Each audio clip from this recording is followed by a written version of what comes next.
Hello, everyone. Today, President Trump was nominated for the Nobel Peace Prize in recognition of his work in brokering an Israel-United Arab Emirates peace deal. It was a historic deal and the first such deal in over 2 decades. This is a hard-earned and well-deserved honor for this president. President Trump's foreign policy will always be one of peace through strength, and that is what the American people are seeing abroad. Career politicians merely talk about the kind of results this president has achieved on the world stage. End endless wars, we hear that often. Not too often do we see it actually done. Today, the president and the Pentagon, the Department of Defense, are announcing a drawdown of troops in Iraq, just announced from 5,200 to 3,000.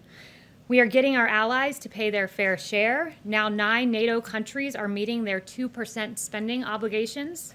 We've secured better trade deals for the American worker. President Trump negotiated the USMCA, the U.S.-South Korea deal, ended the Trans-Pacific Partnership, brought back manufacturing jobs. President Trump has stood up to China. The Phase 1 China deal, also tariffs to hold China accountable, and actions to block Huawei. President Trump's also defeated terrorists. The ISIS caliphate is destroyed. Al-Baghdadi is no longer on the battlefield, along with Iranian General Soleimani. In addition to these priorities, President Trump has made peace a cornerstone of his recent foreign policy efforts. The peace deal between Israel and the United Arab Emirates led to the first flight from Israel over Saudi Arabia's airspace to the United Arab Emirates. The signing ceremony for this historic deal will be September 15th at the White House. President Trump has also brokered economic normalization between Serbia and Kosovo, a major breakthrough in this decades-old conflict. It's a fact. President Trump has broken the 39-year-old streak of American presidents either starting a war or bringing the United States into an international armed conflict, as a Great Washington Examiner piece headline read. These wins are possible because of the president's leadership and outsider perspective. President Trump addresses old challenges with new solutions and delivers results for the American people. And with that, I'll take questions. Paula. Kayleigh, thank you. I'd like to ask you about the Woodward interviews. Did President Trump intentionally mislead the American people about the threat of COVID, a pandemic that has now cost the lives of nearly 200,000 Americans? Absolutely not. This president, at a time when you're facing insurmountable challenges, it's important to express confidence. It's important to express calm. Always play it down. Is playing it down, is that expressing calm? It seems dishonest. It seems Can you read the rest of the quote? That's how much they put in there. Oh, you excluded the last part. We'll play the full thing on 60 Minutes on Sunday. Do you deny please that do you explain. misled the American Please, people of about course the I threat deny of this that. pandemic? And he makes clear that he doesn't want to see chaos, by the way, is the second part of the quote, which you failed to read. The president, just days after having this discussion with Bob Woodward, said this from this podium. On March 30th, he said, "I do want them to stay calm. We are doing a great job. If you look at the individual statements, they're all true. Stay calm. It will go away, but it's important to stay calm." So this president does what leaders do, good leaders. It's stay calm and resolute at a time when you face an insurmountable challenge. That's what this president has done. It will not appear that the president lied to the American public about the threat posed by COVID. The president has never lied to the American public on COVID. The president was expressing calm, and his actions reflect that. On January 6th, the CDC issued a Wuhan travel notice before any confirmed U.S. cases, among a number of other actions. And I'd refer you to Dr. Fauci, who said that this president has an impressive response. I can't imagine under any circumstance that anyone could be doing anything more. That is the record of this president. John. Kayleigh, but how do you square the president's words to Woodward when he said, this is a very delicate one, it's also more deadly than even your strenuous flu, this is deadly stuff. And then just 2 weeks after he told Woodward that, he said, this is a flu, this is like a flu. And of course, he also said it was going to quickly go to zero. But that seems to be in direct contradiction to what he told Woodward. Well, the president was listening to his medical experts, because you also have at the same time period Dr. Fauci, who said this, asked if the seasonal flu was a bigger concern. He said this on February 17th. So right now at the same time, people are worrying about going to a Chinese restaurant. The threat is that we have in this country, we're having a pretty bad influenza season, particularly dangerous for our children. So he was reflecting that point. And again, days later, in a briefing. He said, the statements I made are this: I want to keep the country calm. That is what leaders do, and that's what President Trump does. But in that statement, Fauci's not comparing the two. He's not saying coronavirus is like a flu. It was a COVID interview, and he was asked about seasonal flu vis-a-vis COVID, saying exactly what the president said. And in fact, the president was taking it more seriously because on the tape he noted that flu could be worse, and he was taking action to address it. Once again, context matters. That 0 reported COVID cases. The CDC was implementing public health screenings. House Dems were preparing to file their first briefs in impeachment. 1 reported case. CDC, when there was 1 reported case, the CDC was activating an emergency operations center while Pelosi was releasing a statement criticizing McConnell over impeachment. On January 31st, the president issued a travel ban on China, one that the former vice president called xenophobic. That's what Democrats were doing while this president was acting, and his actions reflect the seriousness with which he took COVID-19. Yes, Kayleigh, Jeff. you quoted Dr. Fauci. Dr. Fauci is also apparently on the record saying of President Trump that his attention span is like a minus number and his sole purpose is to get reelected. That's according to veteran journalist Bob Woodward. I think the bottom line here is that the president, by his own admission in private on the record, acknowledged the depth of this crisis and yet told the American people something very different. How is that, at its core, not an abject betrayal of the public trust? The president has always been clear-eyed with the American people. He was always clear-eyed about the lives we could lose. Again, from this podium, he acknowledged that this was serious back in March, that 100,000, 200,000 lives could be lost. And with regard to Dr. Fauci, you're referring to a quote he allegedly told Bob Woodward, and I can give you quotes that we can all play on loop and video of him saying that this response was impressive, and he can't imagine anyone under any circumstance doing anything better. Dr. Fauci saying this: I can just tell you, the president, the first and only time I went and said, you need to do mitigation strongly, the response was, yes, we will do it. The second time I went with Dr. Birx to the president and said 15 days to slow the spread are not enough, we need to go to 30 days. Obviously, there were a lot of people who had problems with that because of potential secondary effects. Nonetheless, the president went with the health recommendations. So there's a long litany of praise from Dr. Fauci, and you're referencing something he allegedly told Bob Woodward. It's on tape. It's on tape, Kayleigh. Well, I'm reading to you what Dr. Fauci has said very publicly for all to see, and we can all play those video clips. I can get them in your inbox. President Trump on February 7th says it's deadly stuff about coronavirus. In private, on the record. In public, though, February 28th, he says, one day, it's like a miracle, it will disappear. Well, it's one thing to, as a public figure, not to try to incite panic. It's a very different thing, respectfully, to lie and mislead the American people about a crisis that has claimed nearly 200,000 American lives. No one is lying to the American people. One day COVID will go away. I think we can all hope for that day.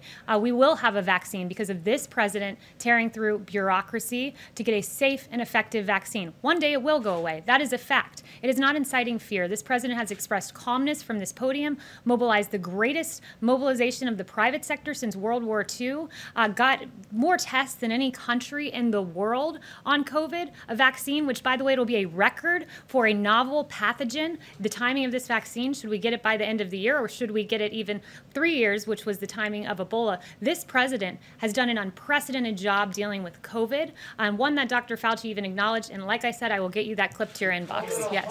Kayleigh, you mentioned a few minutes ago that this was an insurmountable problem. I think that's quite a point of dispute. If you look around the world, the United States leads the world in confirmed cases, in deaths from COVID-19.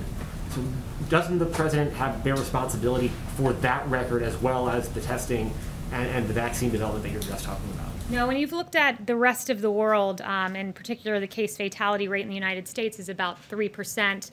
The world is 3.3%, the UK 11.9%, France 8.8%, Belgium 11.2%, and you can go through the various Western world countries that have dealt with COVID, and we've done a very good job. The case fatality rate notes that, and that's a testament to our therapeutics that the president has navigated. The U.S. is still towards the very top. top. The case fatality rate is the metric that shows how well our response has done with therapeutics, and we are leading the world in having the lowest case fatality rate. It's a very important metric, and one that's a testament, once again, to a president who ripped through barriers, getting us from Desivir, convalescent plasma, and other very good working therapeutics. And Kayleigh just mentioned the president is very focused on the response there. Then why did the president have thousands of people, many not wearing masks at a rally last night in a state that has limited outdoor gatherings to 50 people? Why is he going to Nevada this weekend to hold similar outdoor rallies, gathering these large numbers of people in violation of his administration's own guidance and of the best advice and guidance of local officials who he has said should have the final say in these matters. People have a First Amendment right, if they so choose, to show up and express their political opinion in the form of a peaceful protest, which is what the president held. And there's a real double standard here. CNN had on a guest, apparently a doctor, Rob Davidson, who said, now true, there are social distancing issues with regard to the protests we've seen around the country. However, this is a public health crisis. They are marching against systemic racism. So if you're allowed to march in aggregate in those protests, you're also allowed to show up at a political rally. You have a First Amendment right in this You have country. a responsibility to keep people safe. Mario. Thank you, Kayleigh. How can the president bear no responsibility for the almost 200,000 lives lost when he downplayed the virus initially and he knew that how contagious and deadly it was? I don't understand how that can. The president never downplayed the virus. Once again, the president expressed calm. The president was serious about this when Democrats were pursuing their sham impeachment. He was expressing calm, and he was taking early action, and his actions are reflective of how seriously he took COVID. The tact that he took, the language that he used? No. You said that he used hopeful language. Does he regret that, given where we are now? No, this president embodied the American spirit that when we face a challenge, a crisis, a pandemic, we come together. We can be optimistic. We can be serious about it. We can take it seriously with our actions, which is exactly what this president does. It's why we lead the world in testing, doing far more than the number 2, which is India. He took this seriously, but he still expressed calm. Our food supply chains were at risk, that we could not have mass runs on grocery stores. The markets, also the economy was in play here. We didn't want there to be a huge crash and panic. He expressed calmness from this podium, but he has always taken it seriously, and the response, an unprecedented response, really reflects that. Yes. So thanks, Kayleigh. I wanted to ask you about the AstraZeneca trial. So does that throw a spanner in the works that they've halted those trials in terms of getting a vaccine quickly? And then I have a follow-up. Yeah, so the AstraZeneca paused their trials. Phase 3 clinical trial was a routine response when you see an adverse effect, and it was one that shows that the science is guiding the way here. And when there was an adverse response that was identified in one individual, AstraZeneca chose to pause that Phase 3 clinical trial. There are still 2 American vaccines in Phase 3 clinical trials showing great promise, but AstraZeneca, what is happening there is showing that the science is guiding the way on a vaccine, which is what Dr. Fauci, others like Alex Azar, and the president have said all along. So you're still confident that you'll see a vaccine sort of before the end of the year? By the end of the year is the goal, yes. And has that slipped, though? Because there was some discussion about seeing something around the time of the election. So do you think it delays that? Our timing is not about the election. It is about saving lives, and by the end of the year has always been our goal. But, of course, a safe and effective vaccine, we will take it as quickly as we can get it. Can I ask you about China, too? So the Customs and Border Protection was supposed to be announcing, or said that they would announce, a ban on imports of many products from Xinjiang province in China as a result of the human rights abuses there against the Uyghurs. That announcement hasn't come formally. It was supposed to be announced here at the White House. Are you intending to make that announcement, or has there been some backlash against just the breadth of it? It does encompass quite a lot of different products, including tomato products that, Yeah, I have no upcoming announcements about how we'll publicly talk about that discussion, but if I get more information, I'll let you know. Yes. Can I ask you about Nevada, please? Sure. It's my understanding that the 2 rallies this weekend in Nevada have been canceled because of Governor Sisolak's order preventing events of 50 people or more. Does the president have a reaction? And what is the White House policy about complying with the state's orders limiting the size of an event? I have not heard that about the rallies, but I'd refer you to the campaign for further information on that. But as I discussed with Zeke here, that we believe that if people want to show up and express their political views, that's their choice to do so. We hand out masks. We encourage individuals to wear those masks. A lot of people did. I was in North Carolina last night and saw it. We give out hand sanitizer, but at the end of the day, if you want to join a peaceful protest, you can do so. And there's no reason, just like the protests we've seen in the streets, you can't show up and express your political view at a rally. Yes. Kayleigh, can you give us some understanding about why the president agreed to sit down with Bob Woodward for 18 interviews when his first book about the administration was so deeply critical? Because he's the most transparent president in history. Okay, sorry, one more follow-up. When do you expect that we'll get the short list of who the president is considering for the SCOTUS picks, and what's the criteria that he's using to assemble that list? Yeah, that's a good question. You'll get that list in short order. The president is very excited to share who he would nominate to the Supreme Court. And what will guide his choices are people who follow the Constitution. He wants Constitution-abiding judges. He wants textualists who believe the words of the statute actually are what they are, not subject to interpretation. He wants judges guided by the Constitution, judges in the ilk of the two that he's nominated, like Justice Kavanaugh and Gorsuch. Yes. Thanks, Kayleigh. Did the president or anyone at the White House have conversations with the Department of Justice about their decision to intervene in the E. Jean Carroll lawsuit? And if so, what were the nature of those conversations? I'm not aware of any discussions that have been had. Thanks, Kayleigh. The president has claimed he signed the Most Favored Nations executive order on prescription drugs. He mentioned this again last night. We haven't seen the text. Has he actually signed the EO? And if so, when will we see the text? And can you tell us what the status of negotiations are with Pharma? Yeah, so the EO I believe he's referring to there is the previous one he's signed. A provision of that was Most Favored Nation, which means that for Medicare programs, you have two ways to get prescriptions, Part D or Part B. Part B are drugs you would receive at the doctor's office, and the executive order tells the secretary to peg prices for Part B to a Most Favored Nation price to make sure that American citizens are getting their medications at a price equally as cheap as other countries. So that was the initial EO I believe he was referring to, but any updates, I'll let you know in the upcoming days. Yes. Thank you, Kayleigh. Just following up on the coronavirus issues, how is it not misleading for his advisors to tell him and compare this virus potential to the Spanish flu of 1918, but then for the president to say that this could disappear by April? The president, again, was expressing calm. The president was hopeful that, COVID that we would be able to manage this and handle it in a way that we can make it go away as quickly as possible. And the president rose to the occasion and did just that. This was a lot more. By the way, it's worth mentioning the misleading that the WHO and China did on this. When you had the WHO, they were repeating China's claim that the virus does not transmit. This was a novel virus no one had seen, and you have the World Health Organization saying this virus does not transmit readily. That is the information we were getting. You had the White O'Brien said that this virus could be the biggest threat to his presidency. Matt Pottinger agreed with that assessment.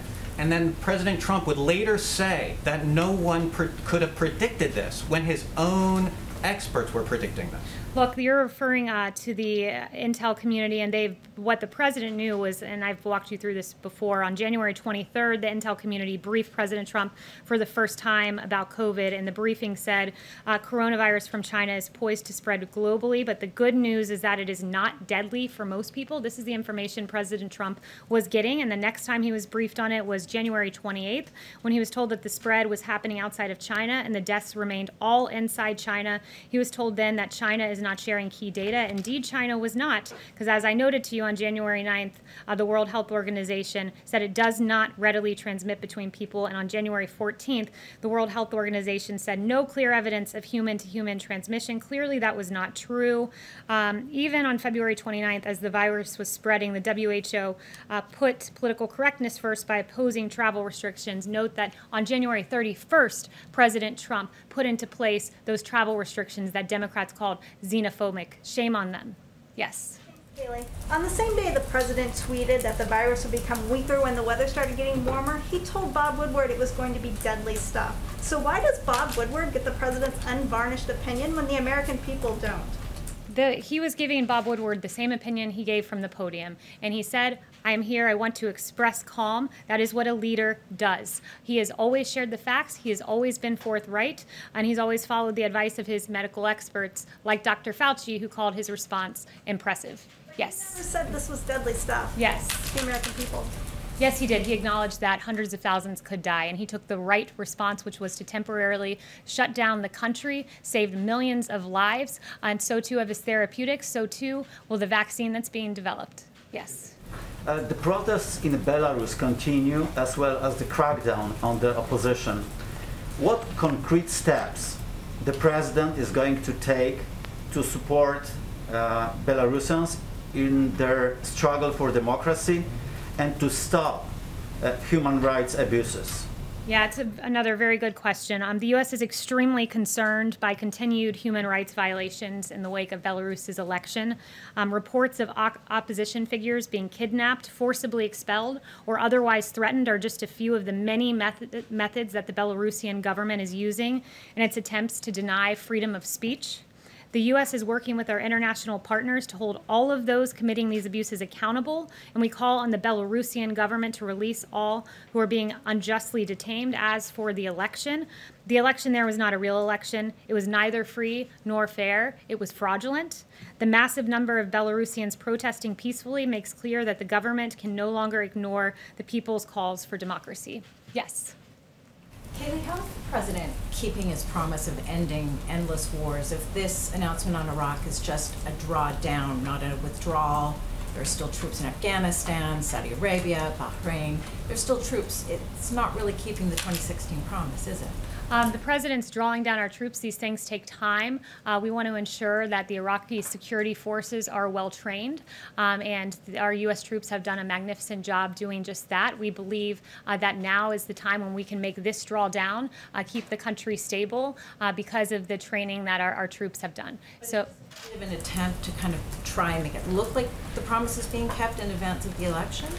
No, not at all. This is an expression that we believe that Iraqi security forces can do this alongside the troops that will remain there. And the facts tell the story that this president broke the 39-year-old streak of American presidents either starting a war or bringing the United States into an international armed conflict. So unlike past presidents, this president has prioritized peace through strength, which is his foreign policy. Just one really quick follow-up, just really quick follow-up. Sorry. Just on the breaking the 39-year trend, how does that work if the president sent troops into Saudi Arabia? Chanel. Kayleigh, thank you.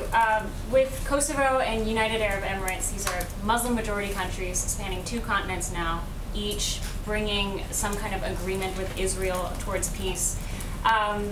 So my question is 2 points. Number 1, have the Palestinians opened up any kind of discourse with the White House as to their reaction to these developments with Israel and Middle Eastern countries? And number 2, have the Palestinians actually expressed any interest in distancing themselves from Iran in the interest of Middle East peace?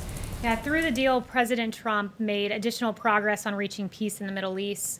Kosovo and Israel agreed to mutual recognition and normalization of ties, and Serbia committed to moving its embassy to Jerusalem only a few weeks after the historic Abraham Accords between Israel and the United Arab Emirates. This is another huge step forward for broader peace in the Middle East and the rest of the world.